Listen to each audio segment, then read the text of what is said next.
इनका संघर्ष जारी रहा। यहाँ से थाने तक गई और थाने में सुनवाई भी उसी तरीके की हुई जैसे किसी अबला और गरीब और मजलूम की होती है। तो परेशान जब हो इंसान तो दरवाज़ा खटखटाता है प्रशासन का और तमाम मददगार जो हैं उनका, और मददगार एक ही होता है, वो है मीडिया का साथ मिला और लगातार साथ मिल रहा है। एसपी ऑफिस तक पहुंचती हैं, वहां पर भी इनको कोई महिला सिपाही रोक लेती हैं, मिलने तक नहीं देती है, मिल नहीं पाती हैं। और फिर मीडिया के ही कुछ अच्छे लोग इनको यहाँ लेकर आते हैं।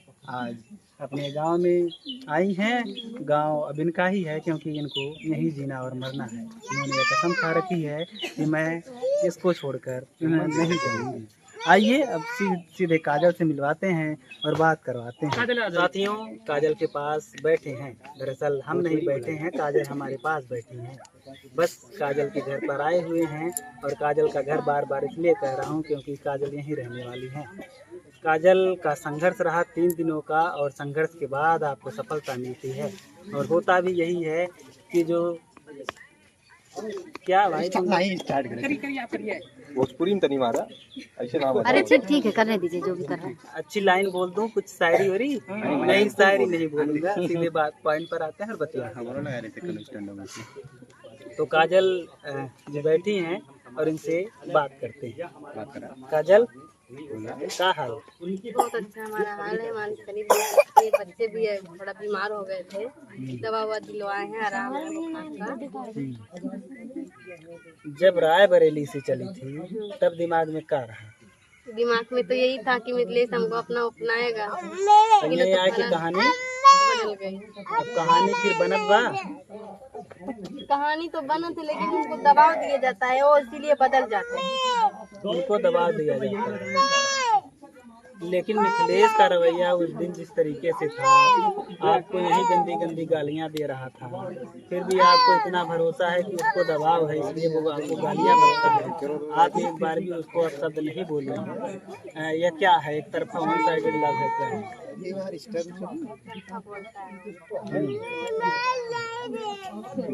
कार रोवत है मर्दवा, कार माई मुस्कियात है, तू रोवत है यार। देखा कैमरा में देखा, कमरा में देखा यार लाइसेंस सही था नहीं बगलिए रख ले, मार ना लगाती है।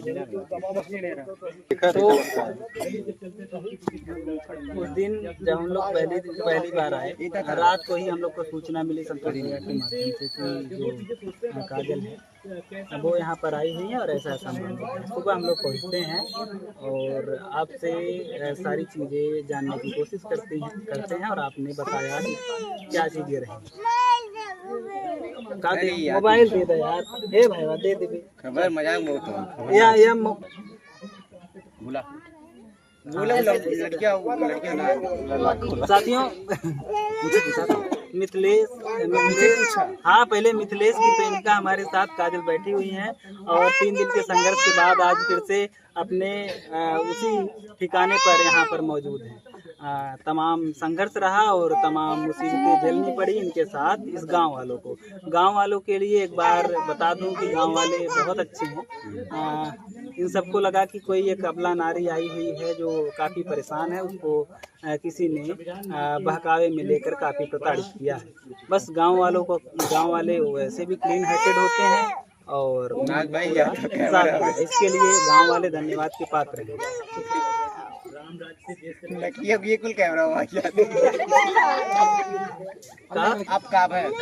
आप यह मैं देखते हो इसी तरीके की चीजें होती है। मैं थोड़ा सा फनी इसलिए बना रहा हूँ क्योंकि आज फन के मूड में काजल भी है। दरअसल इनको जो चाहिए था वो 50% मिल चुका है, यानी कि मिथिलेश का प्यार भले ना मिला हो और मिथिलेश भले ना इनको अभी स्वीकार किया हो, लेकिन रहने का ठिकाना वो हो चुका है।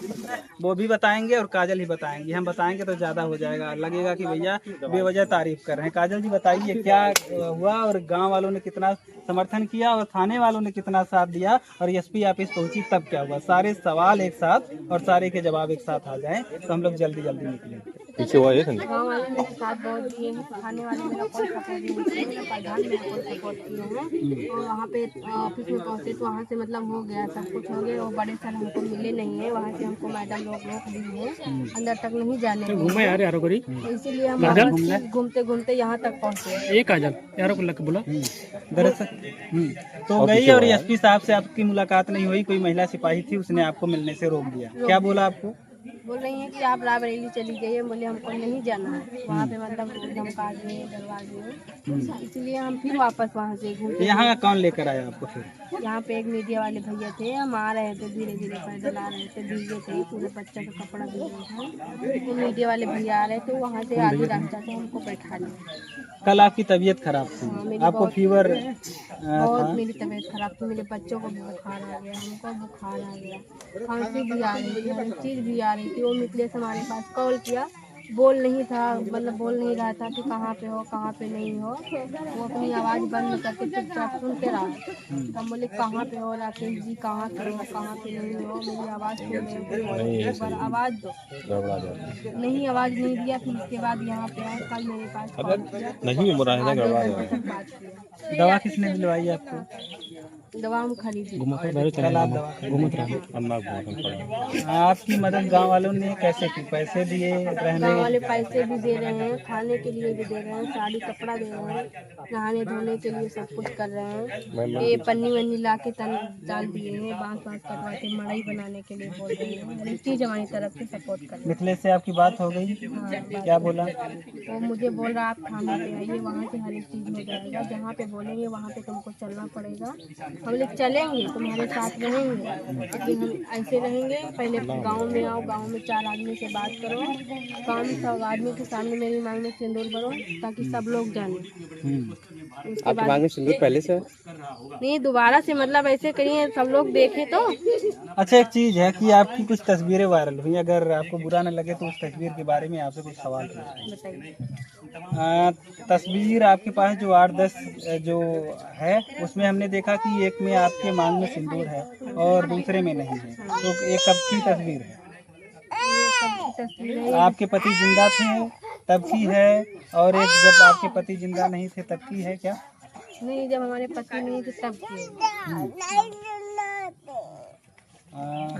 मांग में सिंदूर तो जो आपने डाल रखा है वो क्या मिथिलेश के नाम का था? तो मिथिलेश उस दिन इनकार कर रहा था कि वो नहीं जानता और ऐसा उसने कुछ नहीं किया। उसके पास क्या प्रमाण है? आपके पास कोई फोटो या कुछ है? वो कहाँ है? इसमें है? मंदिर में शादी करते हुए? मंदिर पे नहीं, शादी हाँ, जहाँ किया हम गली में? घर पे किए। अच्छा, घर पे ही? हाँ, तो मतलब बोले कि 1 महीना बाद जब तुमको विवाह में चलना है तो ऐसे फालतू में क्या करना, वहीं पे चलेंगे, वहीं पे कोर्ट मैरिज करवा लें, वहीं पे रहना तुम लोग, भी रहने साथ में। बोले कि कोई बात नहीं, अभी तो मतलब थोड़ा चेतावनी दे दिए थे कि हम तुम्हारी शादी कर लिए, ये कर लिए, वो कर लिए। पहले कैसी बातें करता था? पहले तो बहुत अच्छी बात करते थे, मरने जीने के लिए कुछ बात करते थे। एक बात करते हुए मरने के लिए जा रहे थे, नाला में कूदने के लिए जा रहे थे। जो लोग कूदने क्यों नहीं दिया? मतलब हम कूदने इसलिए नहीं दिए, मर जाएंगे तो हम बात करते थे, इसलिए आपको तो इस झमेले में ला करके खड़ा कर दिया है और मरने जीने की। अब तो वो कहता है कि मैं तो जानता ही नहीं, ना मेरा बच्चा है, ना मैंने इनसे शादी की। आपको भरोसा इतना कैसे है? बात करते थे, वो भरोसा हर एक चीज हम उनके लिए हर एक चीज किए। भरोसा डगमगाया है कि अभी भरोसा कायम है? भरोसा तो सब बेकार कर दिए हैं, तोड़ दिए हैं, लेकिन अभी हम बस विश्वास कर रहे हैं, भरोसा करने की एक दिन हमको अपनाया। हमारे चैनल पर तमाम कमेंट आए हैं कि काजल को उससे शादी करके भी क्या मिलेगा, वो इसी तरीके से टार्चर करेगा और परेशान करेगा। मेरी पत्नी की डेथ हो गई है और मैं चाहता हूं कि मैं काजल से शादी करूं, उनके दोनों बच्चों को पाल लूंगा। क्या कहेंगे? शादी करना चाहेंगे किसी को? नहीं, हम और किसी से शादी नहीं करेंगे, ऐसे जिंदगी काटूंगी बच्चे के साथ में, और किसी के साथ में शादी नहीं करेंगे। और एक सवाल और है इसी से रिलेटेड कि मिथिलेश कह रहा था कि आपकी शादी जिससे हुई थी वहाँ भी आप भाग कर आई थी और वो घर वाले की मर्जी से शादी नहीं हुई। नहीं, वो हमारे तो जब पहले शादी हुई तो वहाँ पे मतलब मैरिज हुआ था, लेकिन वो सीना तान के हमको घर पे लेके आया था, सबके सामने मतलब हर एक चीज़ किया था। मांग में जब सीना तान कर लेकर आया था तो यहाँ फिर सर झुका करके आप दूसरे के सामने नतमस्तक कैसे हो गए? बस उसी के चलते हो रही हूँ। जैसे जब आपका पति जिससे आपकी लव मैरिज हुई थी, सवाल यही है कि अब क्या करेंगी, यहीं रहेंगी? हाँ, हमको यहीं पे रहेगा, वो आएगा काट देगा मार देगा वो चलेगा, लेकिन हमको यहाँ से कहीं नहीं जाना। आप खुश हैं? हम जो करेगा वो। साथियों, आपने देखा कि हमारे फ्रेम में काजल जी थी और काजल ने बताया कि इनका जो प्रेमी है मिथिलेश, वो अभी फ़िलहाल यहाँ से नदारद है, यहाँ नहीं दिख रहा है। वो जब भी आए इनको स्वीकार कर ले, यही चाहती हैं। सोचिए कि इनकी लव मैरिज हुई थी, पहले इनका जो पहला पति था वो सीना तान करके कह रही हैं कि लोगों के अपने घर में लेकर आया था लोगों के सामने और उसने इनको अपना पत्नी माना था। उसके बावजूद इनको प्यार हो जाता है मिथिलेश से। कहीं ना कहीं कुछ कमी रही होगी इनके पति में और वही एक कारण है कि मिथिलेश पर इनका दिल आ गया, लेकिन मिथिलेश दगाबाज निकले। फिलहाल तमाम चीज़ें हुई और इस झोपड़ी के बारे में बात की गई कि हर घर आवास, सबको आवास और सड़क, तमाम चीज़ें बोली जाती हैं, स्लोगन है सरकार के। हर घर आवास की जो चीज़ है उस पर मैं यही कहना चाहता हूँ कि यहाँ के ग्राम प्रधान को लिस्टिंग करनी है, उनको समझना है कि कौन पात्र है कौन नहीं है। तो उनकी नज़र में ये पात्र नहीं है। फिलहाल आप वीडियो देख रहे हैं तो आपको लगेगा कि पात्र कौन है कौन नहीं। फिलहाल सरकार ने तो सबको घर बनाने की बात कही थी। मिलते हैं किसी और वीडियो में, लेते हैं आपसे विदा। जय हिंद।